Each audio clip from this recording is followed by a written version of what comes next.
ourselves, what we recognize about our limiting behaviors, and then also the things that we want to see accomplished in our own lives, right? And today we're going to create my 6-step action plan. So it's ACTION, which I talked to you a little bit about across the first, second, and third day. But in the action plan, we focus on what is it that you want for yourself, what needs to change, what areas you can take responsibility and do some of these things now for yourself. Then we can look at what needs to be, what standards need to be elevated. So we're going to invoke some higher standards. And for some of us, we're going to just invoke standards, period, right? Because sometimes we don't even have a standard for how we want to live our lives. We just kind of go with the flow and do what works at whatever time. So we don't even really have a standard.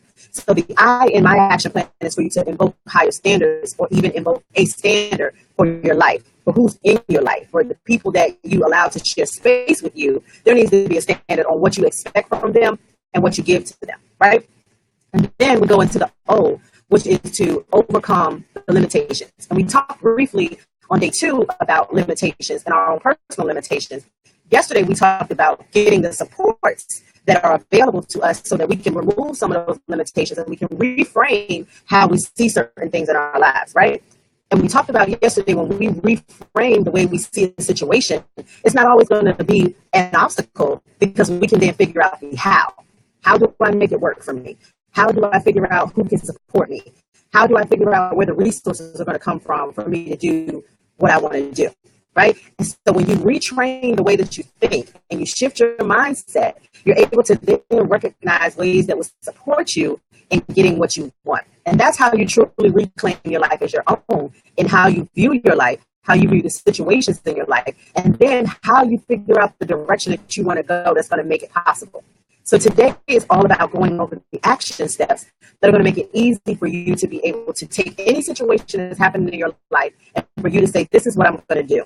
This is how I'm going to work this thing out. I'm going to look at what I want out of this situation, what needs to change, what standards need to be lifted or adjusted, who needs to go, who needs to stay, and where can I overcome that limitation that's holding me back, and then truly be in action in navigating that life that I desire. So as you're jumping on, please make sure that you're letting me know who is here so I can put your name and your comments up on the screen. We're using this BeLive TV system for the first round of the 5-day challenge. And so this will give you an opportunity for me to see how effective this is, or if I want to use a different platform. So I love the fact that I can post your comments up and everybody can see them without them scrolling forward, and I can leave comments for you to see as well.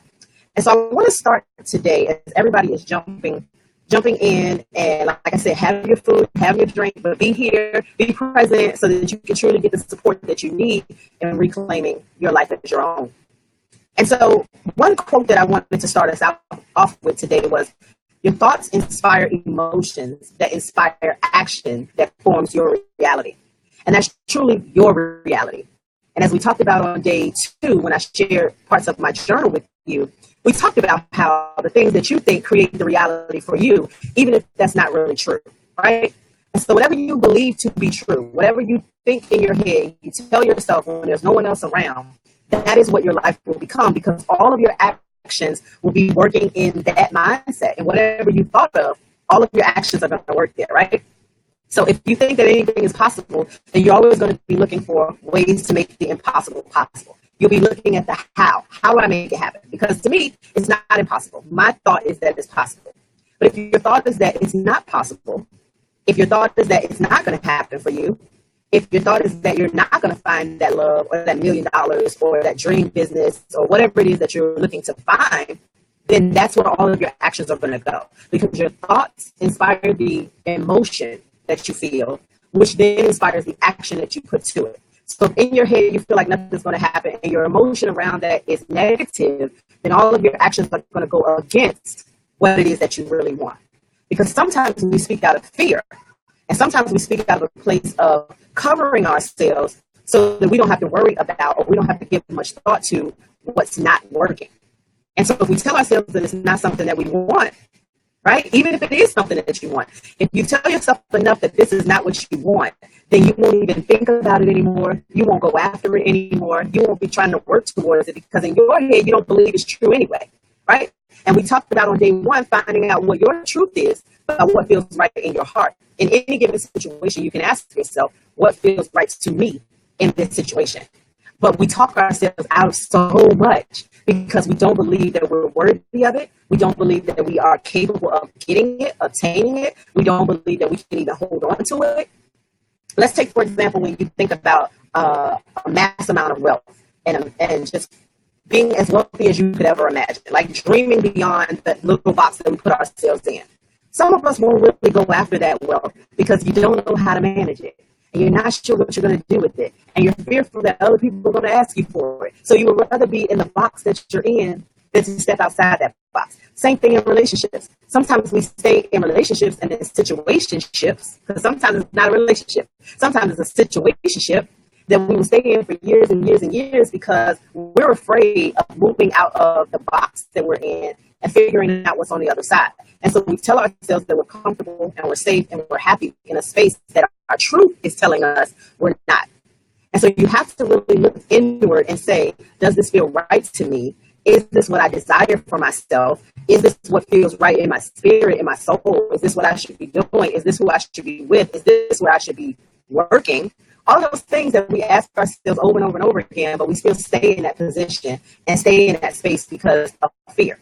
And so we want to get to a space where our thoughts are positive and our thoughts are encouraging and our thoughts are in a space of abundance, right? Not lack or scarcity, but in a space of abundance and knowing that you were put on earth to have an abundant life, to have anything that you so desire. And so if you were put here to have an abundant life, you have to believe that you were here for abundance so that you can start to feel in your spirit that you are worthy of having that abundance. And then your actions will be aligned with you finding the resources, whether it be a book. I'm reading this book now, and I've been sharing some things with you, but I'm reading this book now. I don't know if you guys can see the title. Let me move it over here. It says, You're a Badass at Making Money, right? So I'm reading this book right now. And you'll see I have my bookmark in here. We talked about the why, right? So this is my why. You'll see these pictures of me and my son at the, where were we? At the arcade. And so this is my bookmark that's in here.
There's all kind of people. But once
it's right in your heart.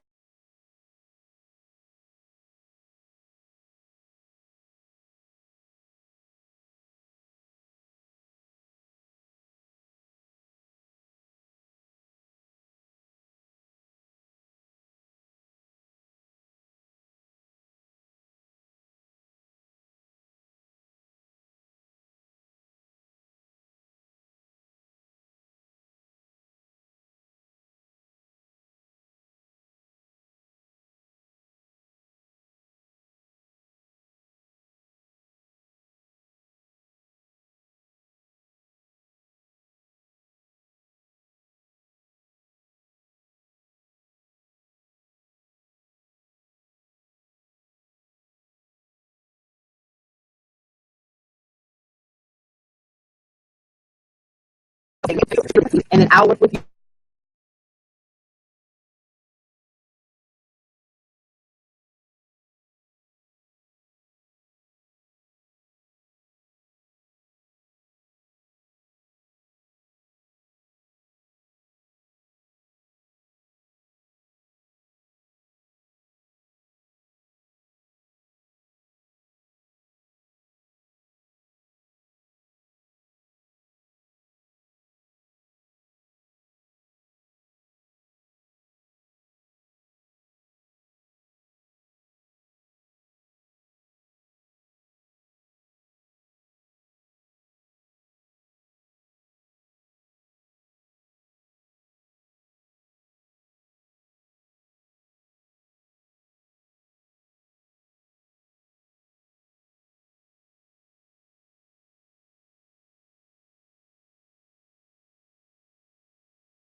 but I don't have $797 to do that. Well, we talk about how do you overcome those limitations. There's a payment plan for that, right? There's a two-part payment plan for that. And if you need more than a two-part payment plan, what happens when you ask somebody for something? 9 times out of 10, you get it. But you have to take the action of saying, this is something that I want. And so I'm going to reach out to her and see what can she work out for me, right? And so that's just a hint that if you're on the fence about being in any program, whether it be mine or anyone else's, reach out to that person and let them know how this will change your life and that this is something you really want to do. But you need to know, is there another way that you can work out those payments, right? But we pay for everything that we want, right? We figure out a way to do everything that we want. And sometimes when it comes down to doing what we need to do for ourselves, we don't want to figure that out. So I'm telling you right now that if you really feel like it's something you want to do for yourself, whether it's our 6-week program or it's any program, reach out and see if there's a possibility. Because sometimes all it takes is asking to see what can happen, right? In any area of your life. Take that action. Reclaim your life and take that action and see what's possible. And then the last thing that we are going to go over, and we're going to go over tomorrow, we're going to be in navigating the life that you desire, navigating the life that you want. And so we've already looked at what your truth is. We've already looked at what needs to change, where we get over those limitations. We've already looked at how you see yourself as a priority and be confident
different in the past.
Work on getting over the obstacles